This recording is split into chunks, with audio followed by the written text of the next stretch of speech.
Hello, everyone. Welcome back to Planet Sport Interviews. I'm back in the hot seat. It's been a while, but I am back on the interviews now. And we're here with Manchester Giants guard Jordan Whelan. How are we doing? I'm good. And yourself? Yeah, not too bad. Obviously, it sucks that we can't really go into any sporting events at the moment. I was planning on going and see Manchester Giants this year, getting into basketball, but apparently not. The world decided that that's not going to happen. So we got the second best thing, which is doing interviews with the players, which I think probably beats sitting in the stands and watching the games. Anyway, so let's get started.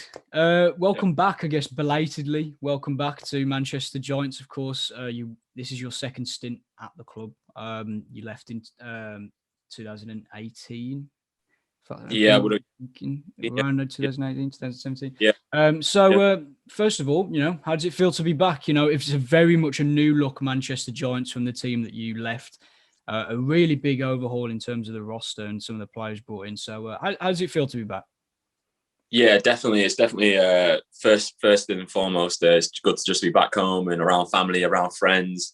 I know we're not kind of like interacting, but we interact over social, and my friends and family are getting to just watch me for now. But the support has been like just crazy compared to me being somewhere else in Germany where there's a time difference and they may not be able to watch games and stuff like that. So yeah, good to just be back home and around that kind of have that kind of energy from just hometown supporters and stuff like that.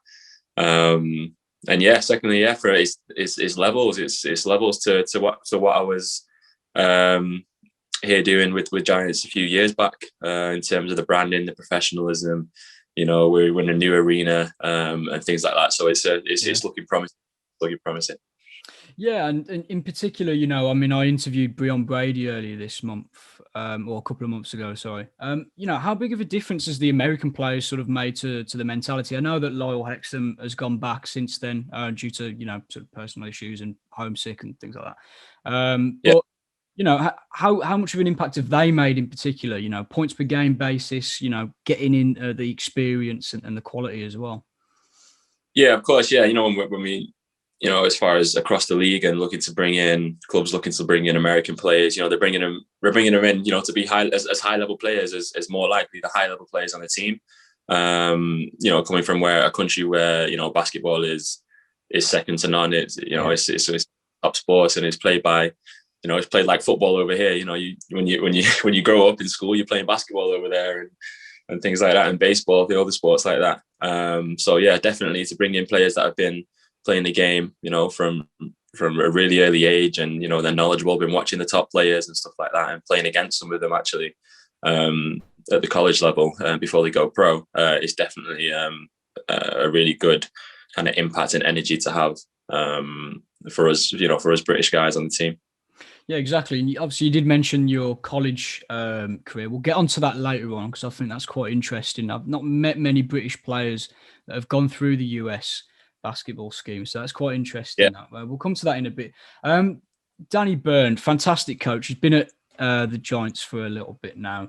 How much did working with him sort of inspire you to come back? How big of a part did he play in you returning to the Giants? Yeah, he definitely played a really big part of me coming back. Great coach, great guy. We're on a really good level, I feel like, as a player and a coach. We understand each other, and he understands, what my roles need to be on the team and things like that. So yeah, we definitely do gel well. And a few years back, we've, whilst I was away, we kept in contact, a little message there, and I think he kind of maybe knew that my intention was always kind of like maybe to come back, and with the rebrand and the new ownership and stuff like that, I think we thought it was a perfect time. So yeah, good to get back to your roots, I guess. You always knew, you always have the feeling when you're coming back that it's going to be the right decision, I guess. Yeah, much better. Yeah, exactly. And, particularly like you said, with the rebrand, me in particular, I've been really impressed with the way that the club have sort of transformed really completely. I mean, we've got new college schemes, partnerships for young players and things like that. So there's definitely the infrastructure there now, I guess, to really propel Manchester in the BBL. And we've seen massive improvements to that in terms of results. And talking about results, climbing up higher in the league, part of a player's career, sometimes you do have to leave and get new experience. And obviously you did leave in 2018 playing for the Worcester Wolves and the London Lions as well. Nice bit of alliteration for those two. I appreciate that. Yeah. Two very good teams in their own rights. London Lions, of course, won the league last season, if I'm right in thinking. Very, very. Yeah. Yeah, we were in first before it was called off. We didn't get to finish. Yeah, exactly. I think we were top of the table, so yeah, it counts. Count. It definitely counts in my eyes.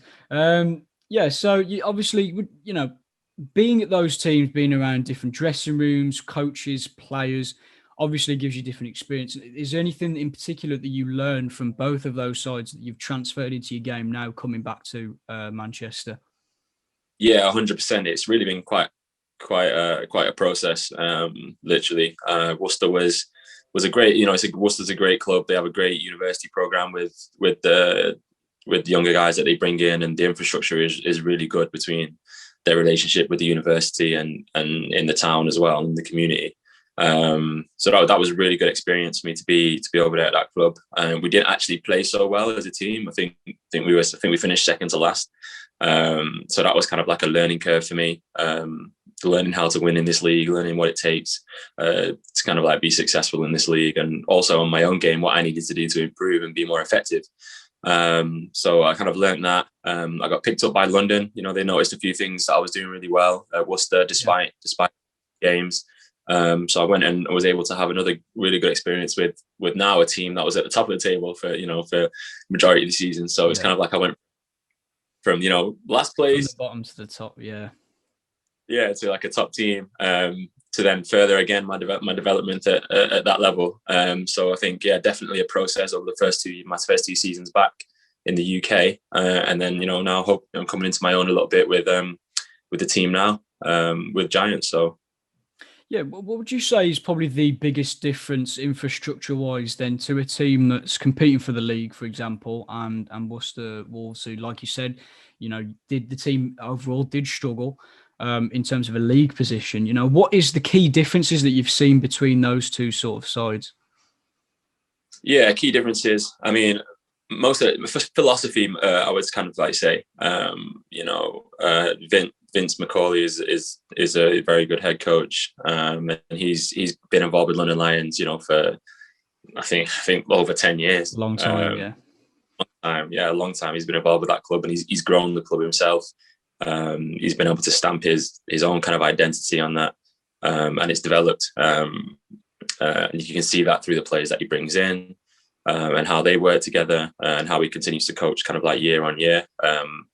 I think he's able to, have that rubric for kind of like success, and just I think he's able just to kind of like repeat it. So that was definitely a main difference. Yeah, and you mentioned sort of previous experience. I guess we mentioned America earlier on, so we'll move on to that, because I think that it's quite interesting to speak to someone British who has gone through the US college basketball system. You experienced yours with Mid America Nazarene. Is that how you pronounce it? Yeah, American Nazarene. Yeah. And so, how was that experience for you? What was the experience of meeting American culture, American basketball players, the philosophy, the play style, the physicality, all those different things. What was the standout really experience for you? Yeah, I mean, it took me a while. It took me a while to get kind of even kind of get up to that level and get up to speed. Actually, I didn't really play in America until like my junior year or something like that, and then I really kind of was able to excel. So it wasn't like a development. Again, it was like another development process for my game coming from the UK. The main difference for me with the speed of the game was it's much quicker. There's a lot more one-on-one kind of play, athleticism and size and stuff like that was all a level up, a huge level up. So that was definitely kind of like that's the main difference, kind of like between basketball over here and over there. I would say they really know their stuff as well. Is there a particular moment or game that stands out to you within that time? Sort of a real sort of not career defining, I guess, because it would be too early to call it that. But is there a particular game that sticks out to you as one that you look back on with particularly fond memories? Fond memories. I mean, I went to two national Final Fours in my time, in my 4 years there. So we had some. So yeah, that whole tournament and experience at, being in the top, kind of like 25 teams in the nation in my division was yeah, definitely like a huge experience. Just being around the tournament, being in front of like a lot of people, coaches, scouts, agents, all types of things. Yeah, it was just like a really good experience. So it's hard to pinpoint just one game. I'd probably say the final game, which we did lose, but we fought really hard and stuff like that, and it's something that I think we remember even like talking after in the locker room. It was all, as a senior, playing in, that was my last game. That's my last game I played for them, so it was a really crazy experience to, even though we lost, it was kind of like a defining moment. As all of us, kind of like as brothers and teammates and stuff like that, we're about to go our separate ways, to kind of like take a moment just to appreciate kind of like our college careers and stuff like that. So yeah, exactly. It's all part of the experience. I mean, do you keep in contact with any of them? Do you still follow them or see how their careers have gone and things like that? I feel like, yeah, I'm following all my teammates I had over my 4 years in college. I follow like on Instagram and stuff like that. A few of them I talk to kind of like on a weekly basis still. So yeah, definitely keep in touch. That's amazing. Great. I mean, great connections. Then at least, you can make friends that you can have for years and years. And particularly with sports, there is the real sort of brotherhood and brothership sort of camaraderie, really. Now, obviously, following your US college career, you went to Germany, which again is a really, really interesting career path. So you played for BBG Herford and Hertner Leuven as well. I don't know how good my German is there, but I'm guessing you picked a little. I'm guessing you picked a little bit up. Yeah. So Germany, again, yeah, another completely different experience, where I grew kind of like in different areas as a player. You're from college to pro is a little bit different, especially in a different country. The first thing that kind of that would come to mind is the language barrier. Yeah. So I was over there with, I think maybe there's 2 other Americans on my team, and there was myself, and we were kind of like designated as the 3 import players that they brought in, and kind of like some of the guys on the team, the rest of the guys on the team would be German, local German players. Some of them, their English was really good. Some of them, their English wasn't so good. So it was kind of like another completely different aspect to the game that I at this point, I've never had to deal with. There's no language barrier between coming from England and going to America, really. So so it's a whole new ball game. But learning how to like communicate and learning how to be on like the same page as other players that speak a different language was definitely a major insight. Did you learn any fun German phrases whilst you were there? Is there any German that particularly sticks out as something? I mean, we'll keep it PG. Yeah, preferably PG. I learned a lot of the bad words, but yeah, I like to think I can get myself by. And I like kind of like "Hallo, wie geht's?" My Name is Jordan Whelan, stuff like that. Not bad, not bad. Not terrible. It's something to stick on your CV, I guess. Speaking language.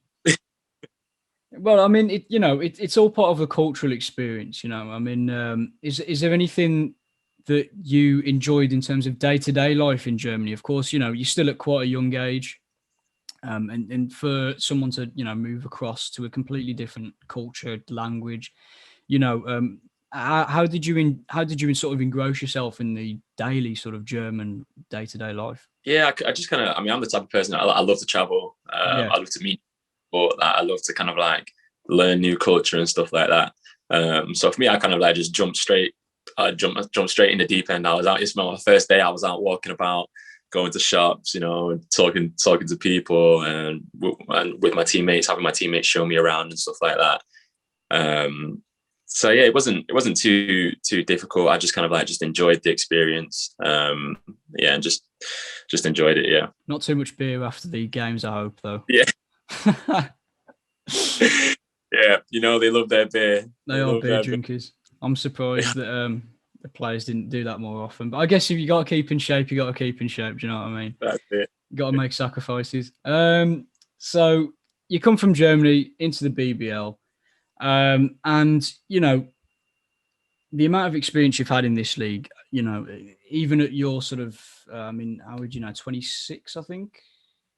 Just turned 27 first. Just turned 27. Oh, right. Okay. They need to update their website then. Yeah. So you, even though you're still young, really, you're probably one of the more senior figures in the dressing room, considering the sort of the direction that Manchester have gone in. How has that impacted your sort of, not play style, but the way that you sort of carry yourself? You're now one of the leaders, really. You've got a lot of experience compared to some of the younger players. So how does that sort of play into how you see yourself in the dressing room? Yeah, definitely. Part of me kind of like just, I went through that process myself, being a young guy on the team and stuff like that. And like you said, I talked about being at London and learning and at Worcester and stuff like that when I was a little bit, a couple of years younger. I kind of learned from guys that kind of taught me, and how they acted and stuff. Other leaders on different teams that I've been on, used it, to kind of form my own kind of like methods, I guess, or how I like you said, how I carry myself. And this year, really, just kind of like putting that into practice. Being a bit more of a leader rather than reacting to and doing what kind of like as other people are kind of like saying. Just kind of really trying to set good habits and stuff, especially for those for the young guys on the team as well. That's definitely like a role that I've had to step up in this season, especially on this team, on this whole new team this year with the Giants and the rebrand and everything. So yeah, exactly. And without fans as well, we can't get away from the fact that does make a difference. But does that sort of elevate your importance then, for example, in driving the team forward if you're maybe down by 5-10 points and you've really got to get back up? You don't have the fans there to be able to push that little bit extra. Does that sort of elevate your importance in the team in terms of keeping the motivation up? Yeah, definitely. And I try not to put like too much just kind of like on my shoulders. Basketball is such like a team game. I think the best approach I kind of like to take is making sure that we're all on board, like kind of like together. So just making sure that we're all on the same page. Really in those moments, I think is massive. So yeah, 100%. It is important to have those to have sort of the team mentality, and everyone sort of shares the experience, and everyone shares the aspects of motivating each other. I guess that's a big part of it. In terms of the season, then let's get on to this season. We've spoke a lot about sort of coming up to this season, but this has been Manchester Giants' best ever start to a season. I know I think you play Worcester Wolves tonight with a chance to put things right. I think it's 5 defeats on the bounce at the moment. It's quite a tough period, but every team goes through those tough periods. But it's still the best ever start, which I think says a lot about how good the team has been this season, that you can actually go on a bit of a dip and it's still the best ever start the club has had. It makes a massive difference. And you've got the chance to, do even better. There's still plenty of games left in the season. So what do you put that down to? Is it a whole host of things, I'd imagine, really? Yeah, like it's a whole host of things. I think, getting a good group of guys together, you have to respect the recruiting that the coaches have done before the season. Background staff, the new owner, Jamie Edwards, putting together, with the whole rebranding, actually really trying to force that vibe, that energy, the culture that we're doing something different. It all kind of like comes together. Our players came in with a certain kind of like attitude this year, that we wanted to be different, that we were going to play with a chip on our shoulder, that we were going to bring a new kind of like energy. And I definitely speak for myself here as well, being in my hometown and a bit of pride in there as well. Like what I wanted to do, coming back and playing in my hometown. There's a lot to play for, and I think that's the biggest thing that's been emphasized is, what are we playing for? What are our goals as a team and also a club, and kind of like putting those all together. I think that's all kind of played into having a good start. Yeah, like you said, there's been a big modernisation in the club, and aside from the club's improvement, you've had a lot of personal improvement as well. I mean, 16.4 points per game average Very, very good. It's been your best since first joining the BBL. So what would you sort of put this down to? What's been the main catalyst behind your personal improvement this season? Yeah, definitely kind of like my development over the last few years and stuff has definitely played into it. But also like just my role on the team being made so clear by Coach Danny, Jamie Edwards, and how they kind of brought me in and brought me home. So like I said, I'm playing for everything this season, and I've got a great group of guys that there's no bad energy between us, and we all want to play for each other. And I'm blessed to be able to just kind of like have shined kind of like through those other guys, and they're all playing well, just as much as myself. We like to say that any given game, it could be any one of us that that has like a standout game, and that's the best way for kind of like a team to be. So I think all of that is fit together, and I'm just kind of like just vibing off that energy. And some games I'm going to play well, some games I'm not going to play so well, but some games someone else is going to step up. So yeah, I wouldn't have it any other way. System, I think, makes a big difference as well. We've seen, I spoke to you quickly before we started the interview, Timberwolves this season, for example. Yeah. Playing a system that maybe doesn't quite suit the players. You got Ricky Rubio's on shooting threes for some reason, and then, which isn't his normal role. And then Cat's come back and you're trying to work him into the team and it's not quite working. But then you have other teams like, my mind's gone blank now. Who's top at the moment? Philadelphia? No, I can't remember. Is it Philadelphia? Philadelphia doing well, right? I think it's Philly. Yeah, I think it's Philly. Making use of your players is a big difference. We've seen the Brooklyn Nets have gone out and spent a whole load of money on Harden as well. Can he fit in with Durant and Irving? That's the big question. I think what you've said about Danny Byrne is a really good example, of he wants to use a system that gets the best out of you as a player and the other players as well, and I think I'm guessing that, like you've said, has made a big difference for your personal improvement, being put in positions that, you're comfortable playing. Yeah, 100%. Yeah, definitely. That's the main difference. I've been put into a position where, I know what's expected for me, and I'm bored with what most of all I've been on board with what's expected for me, and I think it's been going well. So this season, then aspirationally, obviously the problem is obviously we can't look too far into the future because whilst things are getting better, I think we're still not going to be able to have fans in for a while, and we don't know how the season's really going to turn out. But what are your aspirations for the team this season, and your personal aspirations for the next season, 2 seasons really? What do you see the growth being? Do you plan to sort of stick around for a couple of years and help the team really sort of boost up and grow? Yeah, most definitely. Ideally, I'm here for the long run. If there's in talks with Giants and the new owner and stuff after the rebrand, if there's going to be I always said, if there's going to be something substantial done with basketball in my hometown and a club that's run properly and professionally, then I want to be involved. So yeah, I'd like to be here for the long run for sure.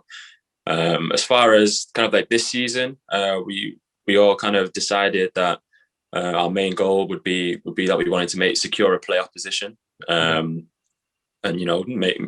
if we did that, then we'd talk about making a good run in those playoffs. So that's still our main focus. It's still actually quite early in the season. It's deceiving because we've got to February. We're in February. We would usually be ahead if with the games amount of games we played, but the schedule has been so packed because of postponed games and things like that, that we've actually still got probably 2/3 of the season left to play. So yeah, there's still a lot to play for, and we're still focused on achieving that goal of being in a playoff spot by the end of the season.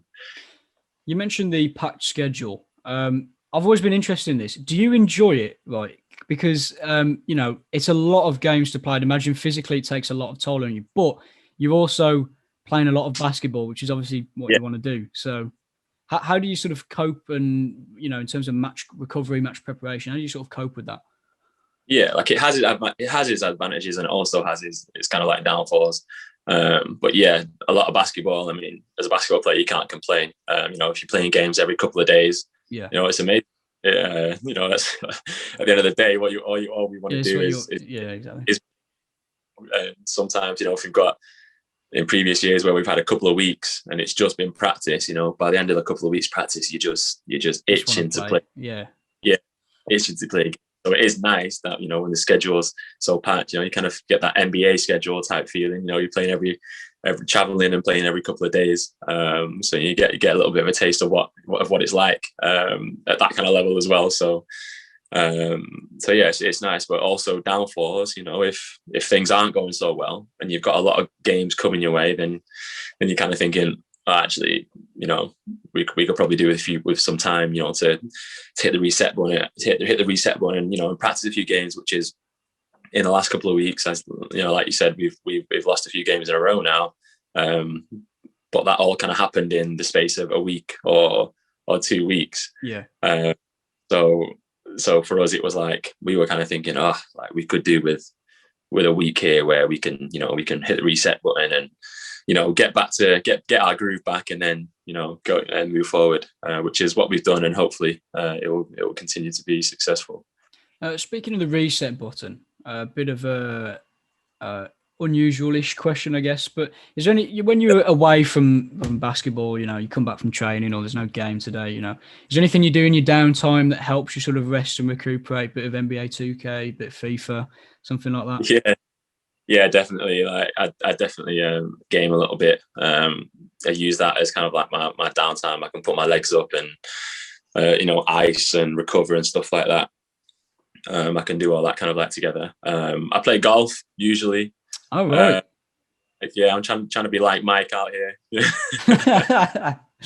A lot of sports people love golf. Right? It amazing. Like, I see footballers all the time. They play golf, and I'm like, what is this like thing with golf? I've never watched too much golf. I've tried to watch it. I've tried to sit down and watch it.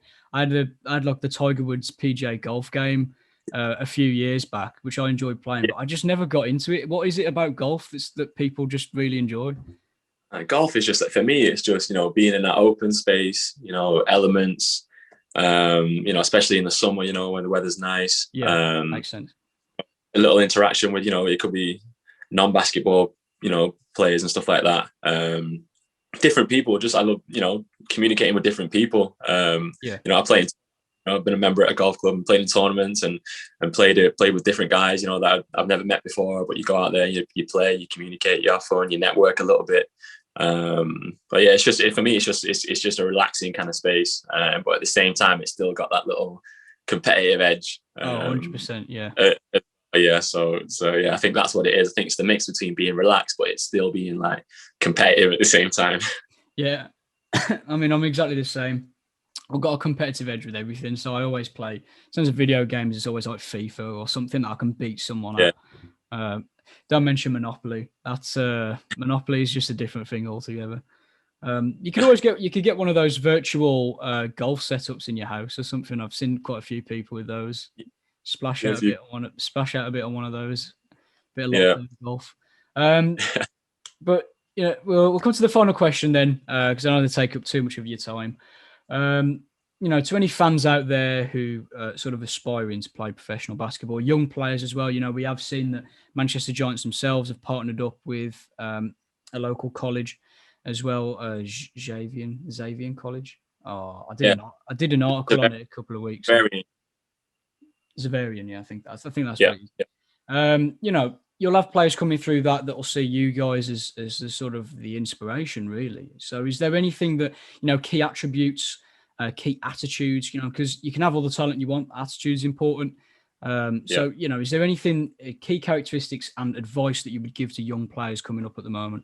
Yeah, definitely. I know, especially for me being a British kind of player, for me, I do think that, there's a lot that I can do as kind of like a role model to younger, like British players. I would definitely say,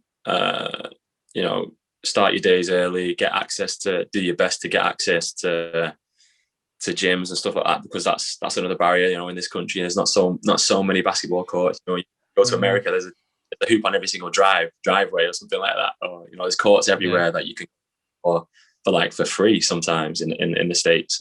So one thing is, you know, trying to get as much access to practicing facilities as you can.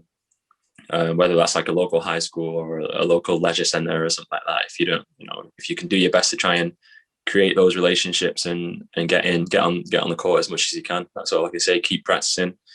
Stay the course. Yeah, I've tried. We have a local court next to our flat, and they closed it because of COVID. They're not allowing anyone on, which is quite frustrating, really. So I was hoping the weather was good the other day. I was like, I might go and play a bit of basketball, but no, apparently not.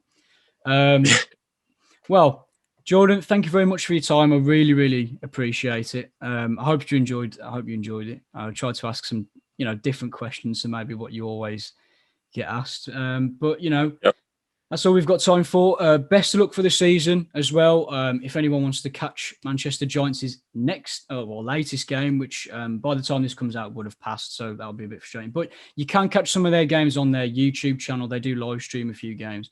But yeah, big thank you to Jordan for coming on today. If you want to follow Manchester Giants, you can get them on Twitter, Instagram, the whole shebang with social media. You can follow Jordan as well. But yeah, thank you very much, and I hope you can all join us for the next interview, and best of luck to Jordan for the rest of the season. Thanks for coming on. Cheers. Appreciate it.